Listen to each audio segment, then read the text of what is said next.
What is going on, folks? Hope everybody's having a fantastic day. As you can tell, I am having quite the day. It is snowing here in North Carolina, and everybody has lost their mind. But you know what? Given that we very rarely receive snow, I kind of understand the sentiment. I don't have any salt to put on the road, so it's going to be tough for me to get out tomorrow. I don't know what that's going to look like, but we are receiving quite a bit of snow, which I'm excited about on one hand. My birthday is upcoming. That's going to be very exciting. I wanted to talk today about unexpected situations, right? What happens when something you did not plan comes at you? Now, if you own a business, this can be very difficult for a variety of reasons.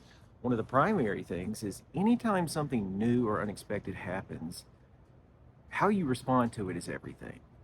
Traditionally, what happened with me is that would cause a lot of fear and anxiety within me when we had a problem. And I think for most people, they feel that way.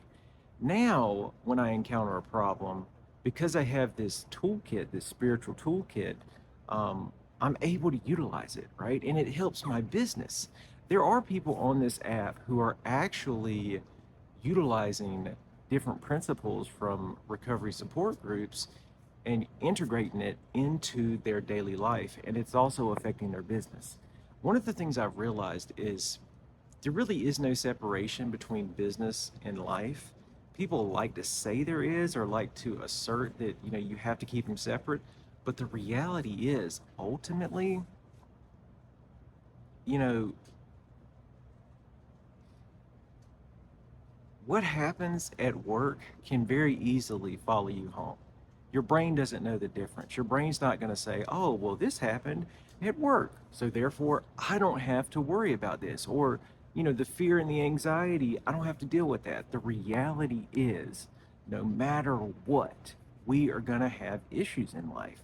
And learning how to deal with them, whether they're in business or in our personal life, is going to affect both positively. I choose to look at this experience as a spiritual experience, right? We're experiencing this earthly realm. I believe we're all spiritual beings, and that helps me. It really does. And a lot of people will give you business tips and ideas, and I think those are great. And they'll give you life skills and all these other things that can help improve your life, which I love. But the biggest thing that's worked for me is integrating a spiritual practice into my program, into my life, into my day to day routine. It is what keeps me grounded and based in reality, based in the here and the now. Now, I don't always do that, but I do it to the best of my ability. And I can promise you that the more you engage in that type of work, the better off it gets. Um, I've realized that ego is really the enemy. This sense of self, this identity that a lot of us created when we were children to protect ourselves, is no longer useful in the day to day world as adults. Folks, I'm gonna be turning 35 soon, and it has made me really reflect upon this life, this experience. What do I want to do in my life? Where do I see myself? I remember being very fearful of turning 25. And, back then I was using drugs, I was drinking, I was in a horrible state mentally. I came from I grew up in a very difficult familial environment, to say the least. It was very painful and a lot of yelling, a lot of emotional abuse, manipulation, and that affected me. It truly molded who I was.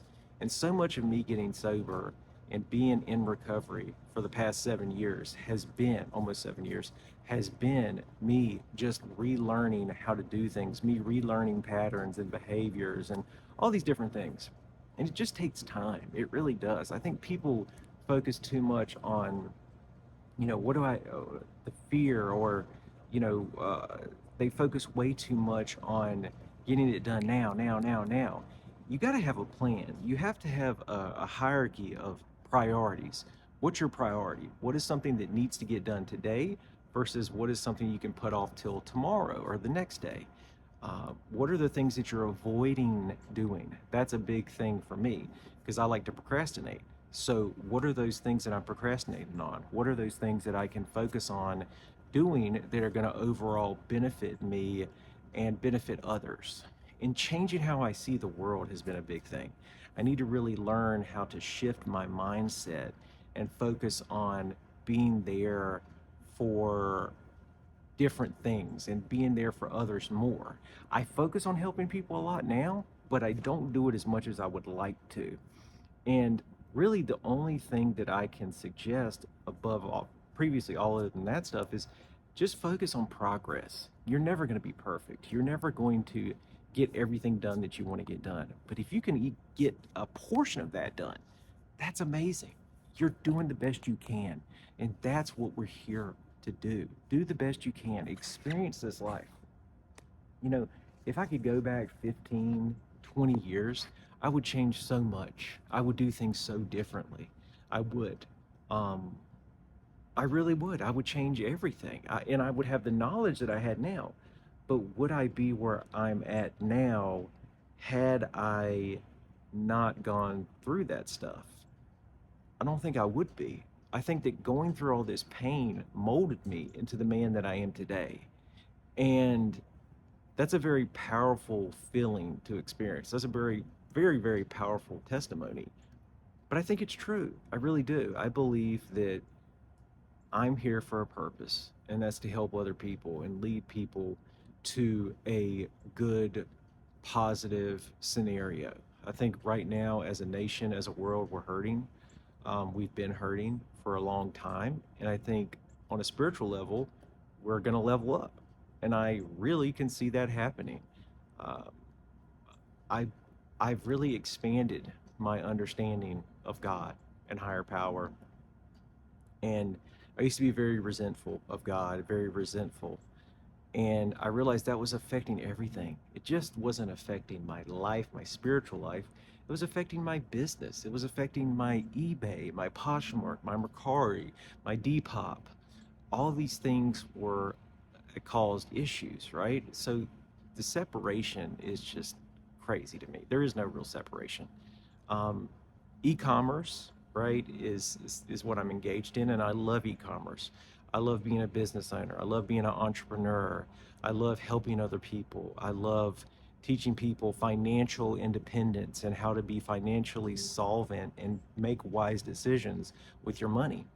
Um, I've made mistakes with my money. I really have. I've spent money and gambled on things that I shouldn't have gambled on. Bought stocks or bought crypto that was just stupid. And it's one of the primary reasons why I did that stuff was number one, it was impulsive, but number two, it's because I wasn't really doing the research. I knew that it was a smart idea to buy cryptocurrency 10, 15 years ago when it came out, but I didn't want to go through the pain of learning how to do it because of ADD, because of anxiety, whatever it was. I knew what I needed to do and I didn't do it. And that's painful. That's regret. But I wasn't really capable at that time. And it's taken me up until this point in my life to get where I'm at. So, me reminiscing about all of the failures or the things that I should have done is not really beneficial. What's going to help is focusing on what can I do to make sure I don't do those things again, and how can I focus on helping other people? What does that look like? Um, I have a brain that just has ideas all day, every day, and information flows in, flows in. And I have to, I really like to write those words down, those thoughts, and then organize them. Sometimes I do them right in the moment. Sometimes I don't. But man, my life is great today. If I wake up, if I sleep in late, I have two or three missed phone calls, people texting me, people sending me emails. And that's just amazing to me. It just shows that people care about me and they love me. And for so much of my life, I did not feel loved. I did not feel cared for. I felt so alone. I felt like no one was there for me and that I was all on my own. And in a lot of ways, that was reinforced. Yeah, there were people who actually helped me, and that was cool. It was, but the reality is, for the most part, I was alone. I think my parents did the best they could, but the reality is, they were also suffering from what their parents did or didn't do. So when you have generational trauma like that, it affects everybody's mental health, physical health, spiritual health. You know, health and wellness is very key. So I like to listen to podcasts. I really do. There's various podcasts I enjoy. I like the Joe Rogan Experience. I think there's some good stuff up there. There's just so much stuff. You know, there really is. It's truly amazing what is out there that you can watch. I really like listening to ghost stories, spooky stories. Um, Real Hauntings podcast is one I love. I've always been fascinated by that, and that's really been my introduction into, you know, expanding my ideas about what happens after we die, and really shows that to me there is something out there. So, folks, I really care about you guys. I love y'all. I enjoy doing these videos. And if I can succeed in life, I really believe you can. So be sure to like, comment, subscribe, and I will catch you guys on tomorrow's video. Have a great day.